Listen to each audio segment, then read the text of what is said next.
దేవుని నామానికి మహిమ కలుగునుగాక.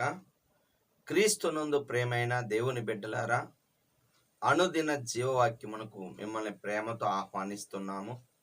ఈ దినము జూలై 28వ తేదీ. లేఖన భాగము అపోస్తల కార్యములు 27వ అధ్యాయము 26 నుండి 44 వచనాలలో దేవుని యొక్క వాగ్దానము. 43వ వచనం, పౌలును రక్షింపనుద్దేశించి వారి ఆలోచనను కొనసాగించనీయలేదు. అంటే అపోస్తలుడైన పౌలు గారితో పాటి సైనికులు, సైన్యాధికారి, శతాధిపతి, అలాగనే ఓడ నడిపించువారు, ఖైదీలు వీళ్ళందరూ కలిసి వెళ్తున్నారు. ఈ సమయంలో ఓడలో మరి పగలటానికి అది ముక్క చెక్కలయ్యి ఖైదీలు పారిపోతారేమో అని, ఖైదీలుని చంపాలని మరి సైనికులు ఆలోచన చేసినప్పుడు, ఆ ఖైదీలో మరి ప్రభు నిమిత్తం క్రీస్తు ఖైదీ అయిన అపోస్తలుడైన పౌలు గారిని కూడా చంపాలనుకున్నారు. అటువంటి సమయంలో శతాధిపతి వారి ఆలోచన కొనసాగించని లేదు. హల్లెలూయా. అవును, మనల్ని ఎవరైనా కీడు చేయాలని ప్రాణాపాయం లేకపోతే దుష్టాలోచన చేసినప్పుడు దేవుడు అద్భుత రీతిగా తప్పిస్తాడు. ఆ తప్పించటం చూడండి, సైనికులేమో చంపాలని, సైన్య అధికారి మాత్రము వాళ్ళ ఆలోచన కొనసాగించలేదు. గుర్తుపెట్టుకోండి, దేవుడు మనల్ని కాచి కాపాడే దేవుడు.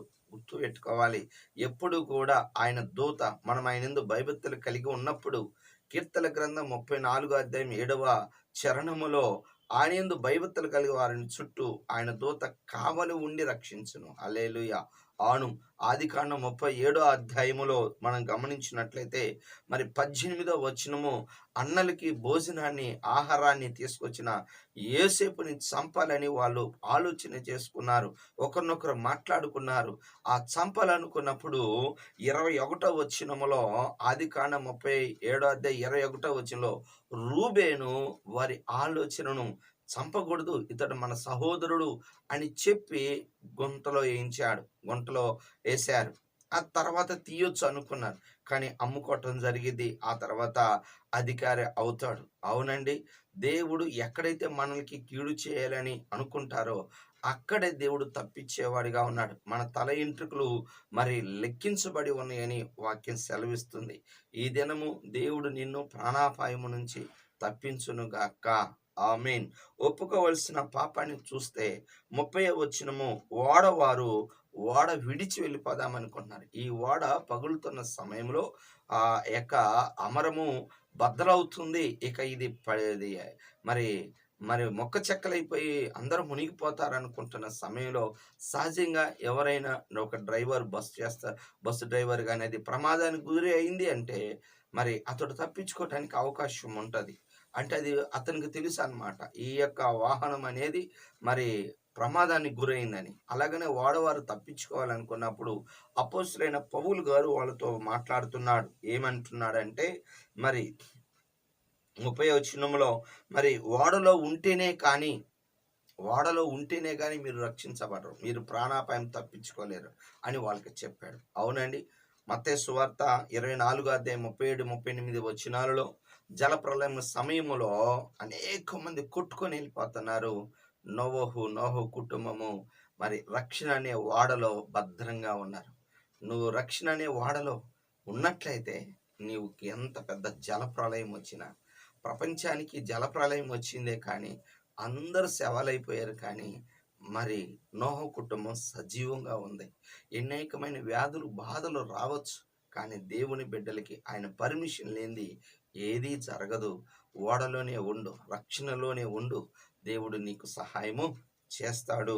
చివరిగా ఆజ్ఞ మనం చూసినట్లయితే 35వ వచనాన్ని చూసినట్లయితే, కృతజ్ఞతాస్తుతులు చెల్లించి, మరి ఆ రొట్టెని విరిచి కృతజ్ఞతాస్తుతులు చెల్లించి ఆహారం పుచ్చుకోండి. 14 దినాలు ఉపవాసంతో ఉన్నారు. అయ్యా, ఇది మీ ప్రాణ రక్షణ కొరకు మీరు ఉపవాసం ఉండి మీ ప్రాణం మరి విడిచిపోతుంది అంటే మీరు ప్రాణము పోయేటట్టు ఉన్నారు కనుక 34వ వచనంలో ఈ మీ ప్రాణము రక్షించుట కొరకు సహాయంగా ఈ యొక్క రొట్టెను అనగా ఆహారాన్ని భుజించండి. అవునండి. మనుషుడు రొట్టె వల్ల మాత్రమే కాదు, దేవుడి నోటి వంచి వచ్చిన మాట వల్ల కూడా. అంటే మానవులుగా మనం ఆహారం తీసుకుంటేనే బ్రతుకుతాం. ఆహారం తీసుకోకపోతే మనం చనిపోతాం. ఆత్మ సంబంధం కూడా వాక్యాన్ని మనం భుజించినప్పుడు మనం బ్రతుకుతాం. వాక్యము మనల్ని బ్రతికిస్తుంది. వాక్యము మనకు నెమ్మదినిస్తుంది. వాక్యమే మన పాదాలకు దీపం, త్రోవకు వెలుగు. కనుక నీ జీవితానికి వెలుగు ఏమిటంటే నువ్వు నిలుపుకున్న వాక్యమే.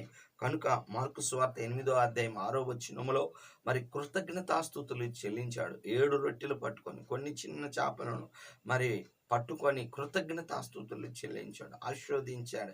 మరి ఆ యొక్క దగ్గరగా గమనించండి, 7 గంపలు ఎత్తారంట. 3 దినాల నుంచి, మార్కు సువార్త 8వ అధ్యాయం 2వ వచనంలో 3 దినాల నుంచి వాక్యాన్ని వింటుంటే వారు ఉపవాసంతో సమస్యలిపోతారని మీరే భోజనం పెట్టండి అన్నప్పుడు, ప్రభా ఇక్కడ 7 రొట్టెలు కొన్ని చిన్న చేపలు ఉన్నాయంటే గుర్తుపెట్టుకోండి. మరి ఈ యొక్క వాటిని కృతజ్ఞతాస్తుతులు మనం ఏది తినేటప్పుడైనా సరే దేవుడికి కృతజ్ఞత చెల్లించి మనం ఆహారం పుచ్చుకోవాలి, దేవుని మహిమపరచాలి. కొంతమంది దేవుని ఎరిగి వారి కృతజ్ఞతాస్తుతులు చెల్లించలేదు, వారు తమ యొక్క వాదములు యందు వ్యర్థులైరని రోమా 1:21 రాయబడింది. కనుక కృతజ్ఞతాస్తుతులు చెల్లించినప్పుడు అప్పుడు అద్భుతం జరుగుతుందండి. స్థుతి మన స్థుతిని మారుస్తున్నట్టుగా మరి అద్భుత రీతిగా ఇక్కడ 7 గంపలు ఎత్తారు. సహజంగా అనుకోవచ్చు 5 రొట్టెలు 2 మరి చిన్న చేపలను మరి 5,000 మందికి మరి పంచినట్టుగా, మరి అక్కడేమో 12 గంపలు ఎత్తారు. ఆ గంప చేతి గంప, అంటే చేత్తో తీసుకెళ్లే చిన్న గంప అన్నమాట. అలాంటిది కంటే కూడా ఇప్పుడు ఇక్కడ 7 గంపలు అంటే నాకు ఒక ఆలోచన వచ్చింది. 5 రొట్టెలు 2 చేపలు 5,000 మంది పంచి 12 గంపలు ఎత్తారని. ఇక్కడేమో 7 గంపలు ఎత్తారు. ఈ 7 గంప అనేది ఒక్కొక్క గంప ఒక మనిషిని కూర్చొని తీసుకోగలిగిన పెద్ద గంప ఇది. అది చిన్న గంప. కాబట్టి దేవుడి దగ్గర నువ్వు ఎక్కువ 3 దినాలు ఉంటే ఘనమైన నీకు గొప్ప కార్యాలు చేస్తాడు. కనుక దయచేసి ఎల్లప్పుడూ కృతజ్ఞతాస్తుతులు చెల్లించి ఆహారం పుచ్చుకో. ఉదయం లేచిన తర్వాత దేవుడు నీకు ఇచ్చిన ఈ జీవితాన్ని బట్టి దేవునికి కృతజ్ఞతాస్తుతులు చెల్లించవలసిందిగా ప్రార్థిస్తున్నాను, మనవి చేస్తున్నాను. దేవుడి మాటలు దీవించును గాక. ఆమేన్. కళ్ళు మూసుకోండి, ప్రార్థన చేసుకుందాం. ప్రభువా నీ కొందనాలు, స్తోత్రాలు. ఈ దినం నీ కృపలో, నీ దయలో నాయన, ఈ అనుదిన జీవ వాక్యములో ప్రభా మీరు తోడుగా ఉన్నారు. మమ్మల్ని ప్రాణాపాయం నుంచి తప్పించేదేవుడు, మరణము నుంచి తప్పించుట నీ వశం. అయ్యా హిజ్కియాకి నాయన 15 సంవత్సరాల ఆయుష్నిచ్చిన దేవుడు, ఆరోగ్యం ఇచ్చిన దేవుడి నాయన.